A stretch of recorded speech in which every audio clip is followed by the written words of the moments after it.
1-0 start to the year for the Duke men's basketball team. And if you add in the 2 exhibition games as well, there's reason to believe this is going to be a very balanced scoring team. A lot of different players can go get a bucket when Duke needs it most. That's important. Let's discuss that and more here on today's show.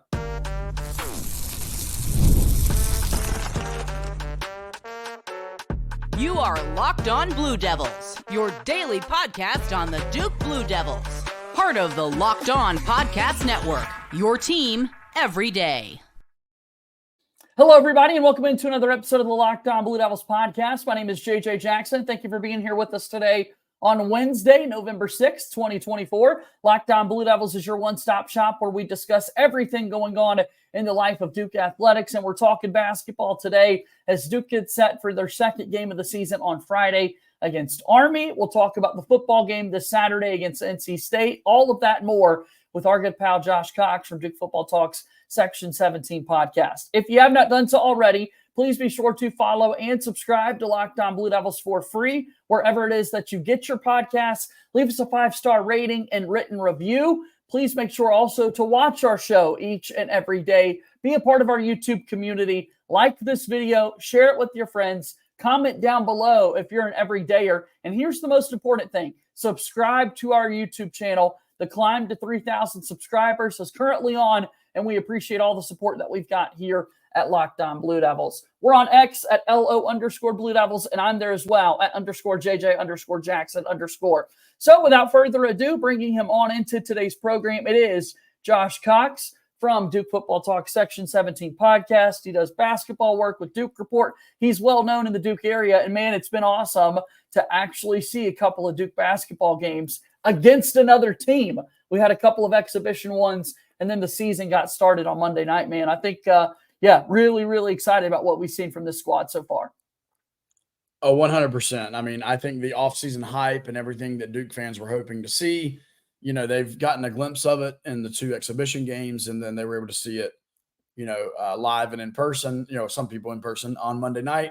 I thought it was really cool, for John Shire to put together this game with Maine, kind of honoring the Cooper Flagg, commitment and decision. And then, it's a goodwill, vibe that he's showing there with, and obviously didn't know this, but like with Ace committing to Maine, for next year as well. So there was just a lot really cool for that to take place. And I mean, listen, like I felt like Maine actually, put up a good fight and played a pretty good basketball game for, 3/4 of that game until Duke was finally able to, kind of put the nail in the coffin and pull away there. But yeah, it was really, really, really good to see Duke back on the court. And like you said, not playing against each other or scrimmaging or practicing against each other, but actually playing a real game against a legitimate opponent.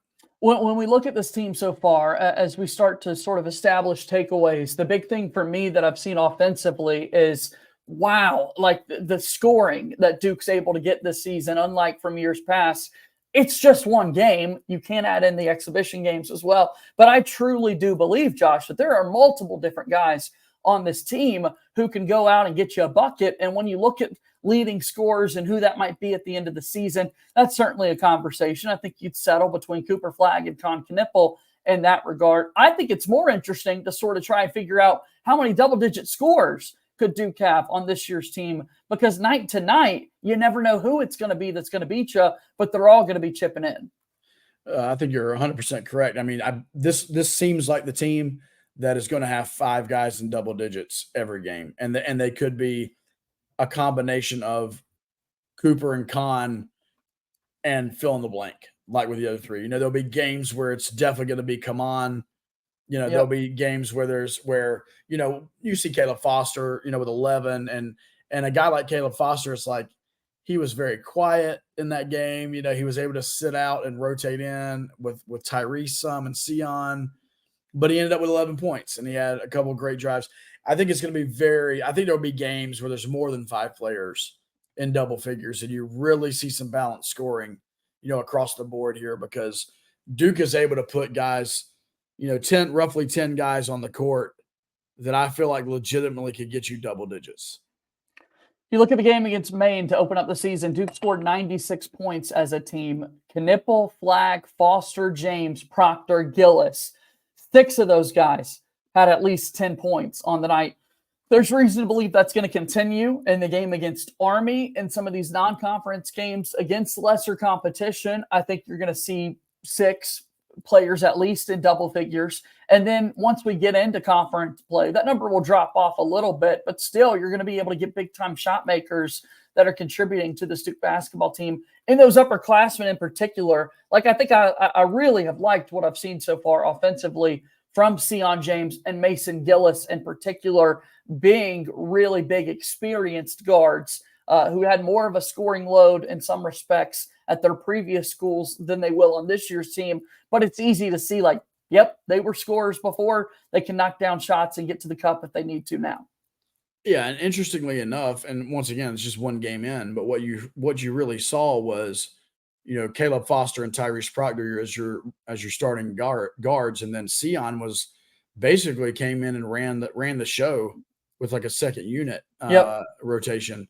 And I thought that was intriguing because, if you'd asked me heading into the season, I'm like, John will probably start Caleb and Tyrese, but then he's going to stagger those guys, to run the show. And I think it just shows you Sion's abilities. It shows you his flexibility as far as being able to play multiple positions. We all know he's strong as an ox. Yep. But his ability to take care of the ball and to run the show is going to be key, I feel like, for Duke. And then, as you mentioned with Mason Gillis, I mean, he's a great shooter.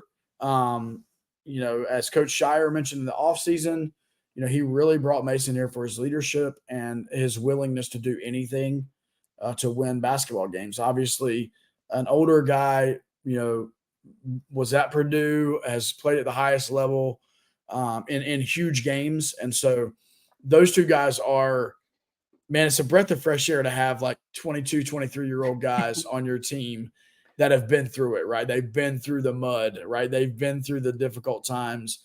And those are guys coming off your bench, and like that is a commodity for this Duke team. It's pretty special. We're going to take it. It's also nice, speaking of fresh, how about the fresh young legs that Duke has with some of those freshmen and Cooper Flagg and Knueppel? They will continue to set the way for the Duke basketball team throughout the course of the season and be part of the reason why the Blue Devils are able to be so balanced scoring offensively. I want to talk a little bit more about that freshman dynamic duo and more after we take our first time out here on today's episode of Locked On Blue Devils.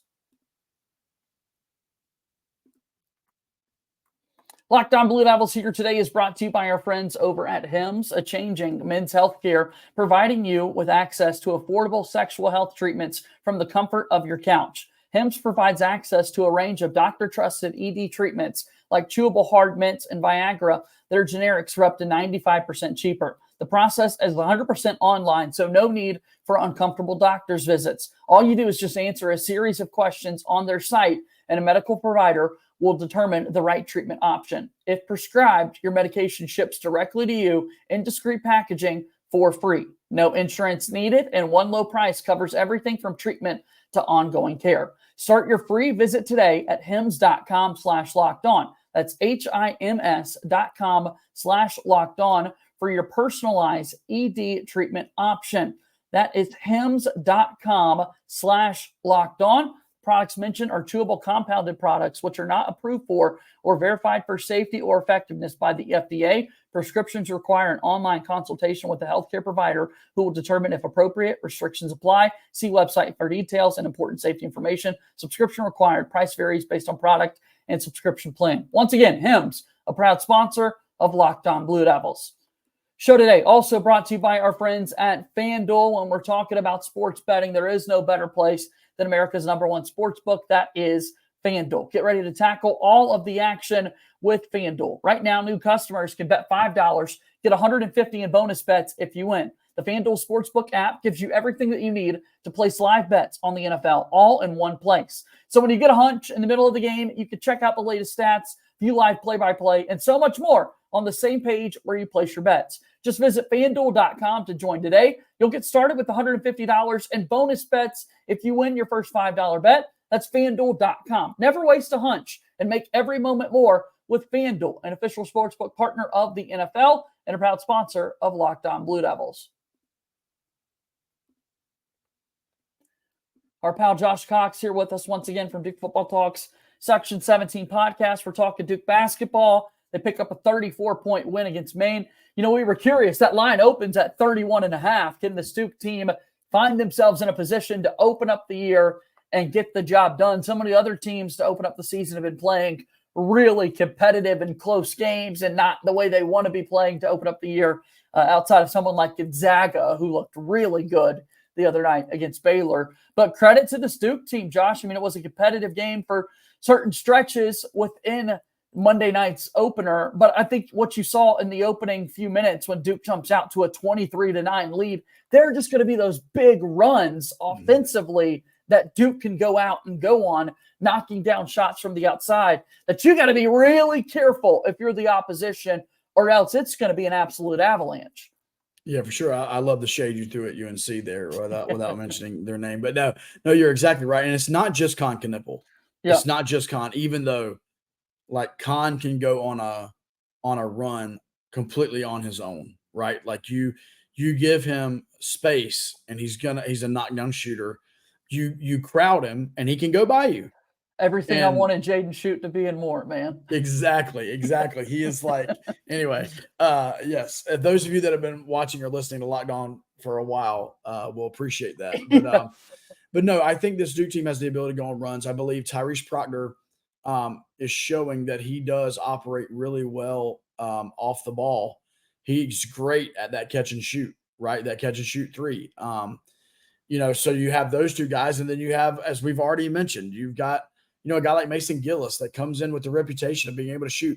You have Caleb Foster, who I don't think people understand how good of a shooter that Caleb Foster is. And I think it's because his shot maybe doesn't look the part of a knockdown shooter, but it's the effectiveness. At the end of the day, all I care about is that ball going through the net, right? So I think Duke can do that. And then I think the next level in this shot making is Cooper Flagg. And while I don't think anybody or any of us would expect Cooper to be a 25-point a game guy, he wants to improve his shot making. Yep. And it's something he's been working on over the past 12 months. And as he moves into the next level, it's obviously something that is going to have to be. If you look at a guy like Paolo Banchero and where he showed up at Duke and now where he was after year 1, 2 in the NBA, you see the vast improvement shooting the basketball. And so is that something that we see over this season, or is that something that is worked on as he heads into the NBA? I think if Duke sees like legitimate, like measurable progression in Cooper Flagg's outside shooting, this is going to be a very, very difficult team to beat. Well, and even go beyond the outside shooting when we're talking about Flagg specifically. Here's what I'm thinking too. What about the free throw line, man? Because the guy drew 8 fouls the opening night game against Maine. He's going to put his head down. He's going to attack the rim, which is going to create opportunities to go to the charity stripe to score without time going off the clock. That's going to bring that point total up for the Duke team. It's going to bring it up for Cooper Flagg specifically. I guess the caveat there is like, hey, make your free throws, knock them down when they're there. And that's a reason enough to believe that maybe he can push a 20 game per average if he's able to go there, knock down a bunch of free throws. We know he's going to finish around the rim. He's going to get a couple of run out dunks. And then if you start to knock in a couple of threes, the math gets a whole lot easier in trying to figure out ways as to how he becomes closer to that 20-point score. Yeah, I think it's a great point, JJ, and something to monitor, as the season goes on is, what are his free throw attempts per game? What is his free throw percentage? Because you're right. Those are, as the old heads would say, they're free. They're called free for a reason. But those are free points, man. Those are points that should add 3 to 4 points per game. A player like Cooper Flagg, whatever his points per game would be, adding the free throws there should add at the minimum 3 to 4 points per game to his average. And so you're right. Maybe we see him average more points than we think. But, he's a stat stuffer, JJ. You're going to see the steals, you're going to see the blocks, you're going to see the rebounds, you're going to see the assists that go along with everything. And that's why, the LeBron James, not comps per se, but the stat line similarities, I think is what you'll see there. Is you'll see him be a part in a major way on the whole stat sheet. Hopefully he doesn't add turnovers into that stat line as well, 4 to 5, if he can keep those low. But I think his motor too, JJ, like you're mentioning, can Duke maybe take that extra gear, right? Where it's just like they go on these runs. I mean, he is the leader of this team. Yeah. And he has a motor that I'm trying to think of the last Duke player that had that motor. And I this is not, there's obviously been guys in between, but like it's the Shane Battier motor. Yeah.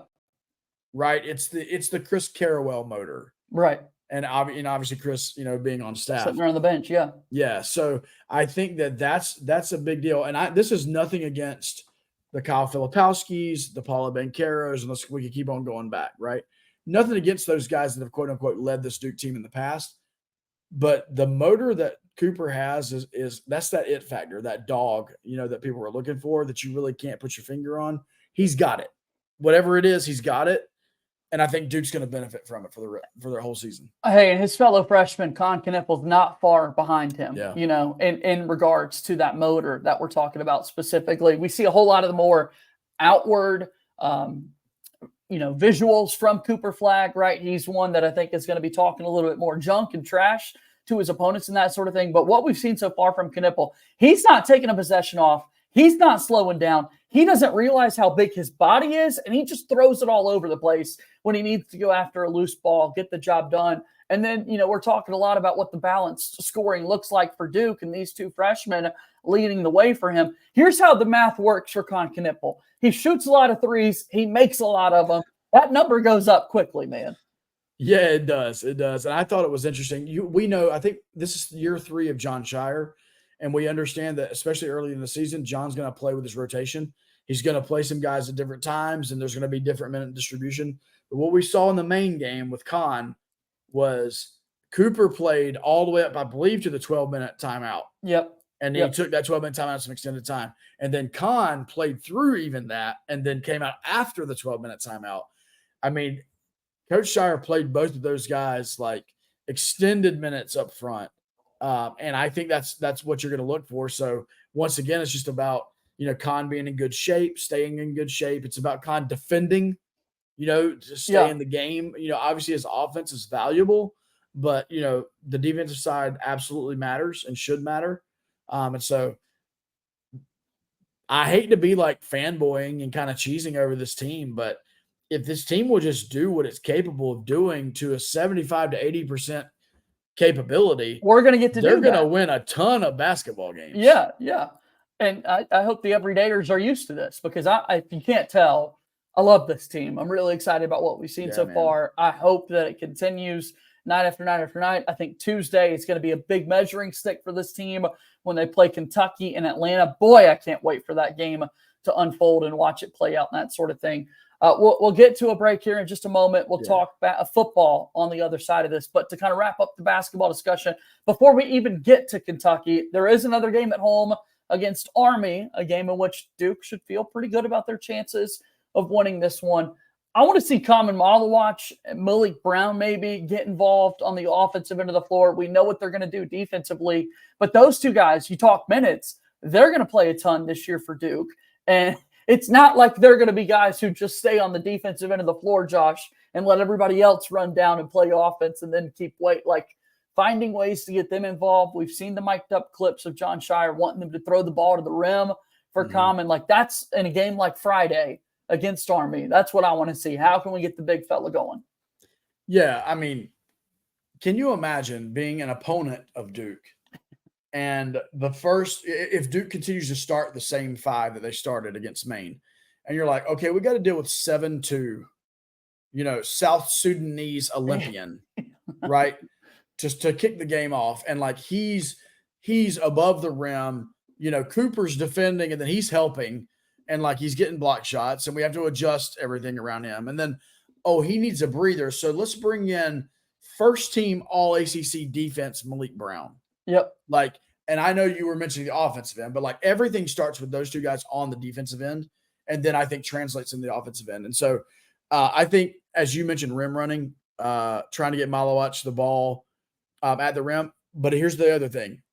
Duke fans don't get frustrated if those lobs aren't there and don't get thrown, because if they don't get thrown, what that means is the defense is playing back to try to prevent that. And then your Khans and your Coopers and your Sions and your fill in the blanks have that lane to the basket, and they have the kick out for the three, and they have, you know what I mean? It opens up everything. And so when you're not able to help off of the big because of the lob, I mean, ask Luka Doncic, right? Like, if they're not able to help off, Luka can do whatever he wants to do. Right. And if they do help off, it's the Derek Lively, Gafford, fill in the blank lob. So Duke, what the challenge for John Shire is going to be is being methodical about the offense, not trying to get too cute with it, and realizing Duke has such valuable assets on offense and then create such mismatches that, like, do the simple things. If this isn't open, that is going to be open. You know what I mean? And, like, let's score the basketball. Yep. I'm excited. Can't wait for Friday. Can't wait for that Kentucky game, for Duke basketball this upcoming Tuesday. And then Duke football, they've got a fun one this weekend against NC State. Got to find a way to stop the losing streak. And we'll talk about ways that Duke can do that on the other side of this timeout here on today's episode of Locked On Blue Devils. Locked On Blue Devils here today is brought to you by our friends at Z-Biotics, the pre-alcohol probiotic drink, the world's first genetically engineered probiotic, invented by PhD scientists to tackle rough mornings after drinking. Here's how it works. When you drink, alcohol gets converted into a toxic byproduct in the gut. It's this byproduct, not dehydration, that's to blame for your rough next day. Pre-alcohol produces an enzyme to break this byproduct down. Just remember to make Z-Biotics your first drink of the night. Drink responsibly, and you're going to feel better tomorrow. Go to zbiotics.com/LockedOnCollege to learn more and get 15% off your first order when you use Locked On College at checkout. Z-Biotics is backed with a 100% money-back guarantee. So if you're unsatisfied for any reason, they'll refund your money, no questions asked. Remember to head to zbiotics.com/LockedOnCollege and use code LockedOnCollege at checkout for 15% off. Z-Biotics is a proud sponsor of Locked On Blue Devils. Our show today is also brought to you by our friends at Game Time, the best place to find your tickets. Game Time has a new feature called Game Time Picks that makes getting those tickets to see your favorite teams play even easier. Game Time Picks filters out the fluff to show you only incredible deals on great seats, so you don't have to waste time searching through thousands of tickets. There's all-in pricing where you toggle this feature up front. It'll show you the total with no surprise fees at checkout. You can get a panoramic view from your seat in the app before you buy. It's the lowest price guarantee, or Game Time's going to credit you 110% of the difference. Your purchase is covered with the most flexible customer service policy in the ticketing industry. Take the guesswork out of buying tickets with Game Time Picks. Download the Game Time app, create an account, and use code LockedOnCollege for $20 off your first purchase. Terms apply. Again, create an account and redeem code LockedOnCollege, LockedOnCollege for $20 off. Download Game Time today. What time is it? Game Time, a proud sponsor of Locked On Blue Devils. All right, Josh Cox is here with us from Duke Football Talk Section 17 podcast.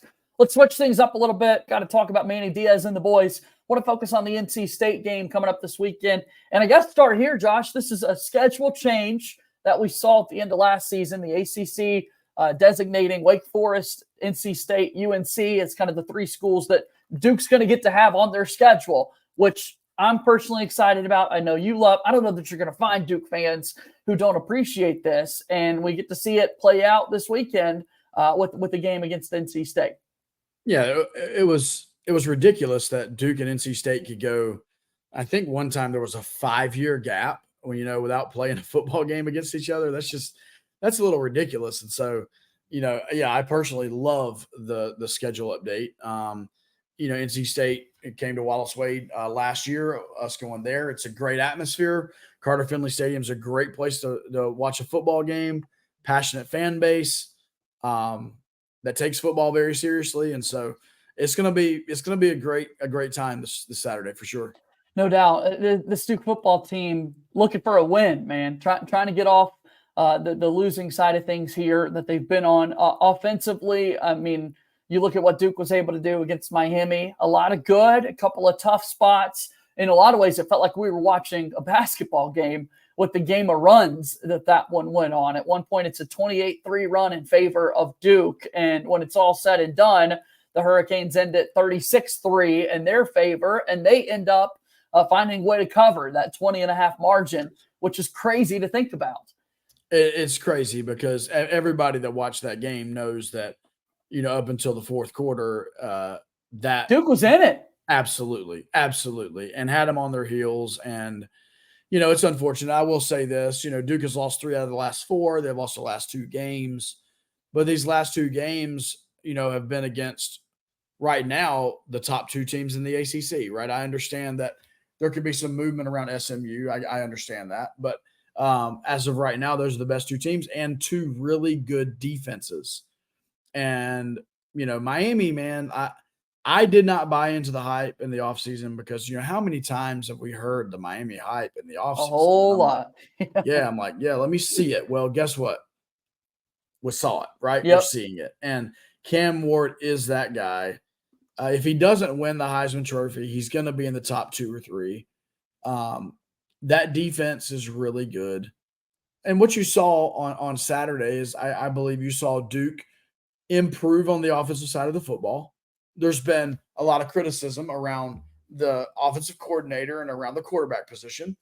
But I believe you saw vast improvement against a really good defense this past Saturday. And you saw Maluach Murphy throw the ball well. You saw, he had an unfortunate pick at an unfortunate time, in the game, which, it is what it is. The quarterback's not going to be perfect. But you did see Brewer get him out of the pocket some and get him on the run, not running the football, but just get him outside to throw the football. You saw some really creative play calls. I thought the 4th down that ended up being the touchdown to Jordan Moore, there was a lot of pre-snap movement. Yep. There was a lot of misdirection. I thought that was a beautifully designed play. They ran a similar play later for a first down throw to Eli Pancol. So I really thought that Jonathan Brewer was very good in this game. I thought Maluach Murphy was good. I think the problem, as you mentioned, in this game of runs is, you have the turnover, you got a 3 and out, you have a squib kick that gives them the ball at the 50-yard line. All of those things combined against the number 5 team in the country, that turned into a loss. And you just can't have those things happen. But once again, looking at it from a logical perspective, that was a difficult loss, but it was an expected loss. Duke did well. Really wish Duke could have covered. But, man, that Miami offense, man, like, good gracious. Those guys are really good. Dudes everywhere. Yeah. And the ball bounced their way as well Saturday. And so when they're really good and the ball's bouncing your way, that becomes very, very difficult. FanDuel has NC State as a 3-point favorite right now, which is a little interesting. Duke 2-3 out of their last 5 games. The 2 wins, a touchdown win over Florida State, and then that 1-point win against North Carolina. Conversely, when you look at NC State, you go back in that same time frame, you're talking about an NC State team that just beat Northern Illinois by 7, lost to Wake Forest 34-30, had Grayson McCall injured and out for the year, and it's crazy to think what NC State has been able to do over the last few weeks to now find themselves in a position to be favored against a Duke football. Like if you would have told us that a month ago when we're looking at these 2 football teams, how in the world is NC State favored against Duke?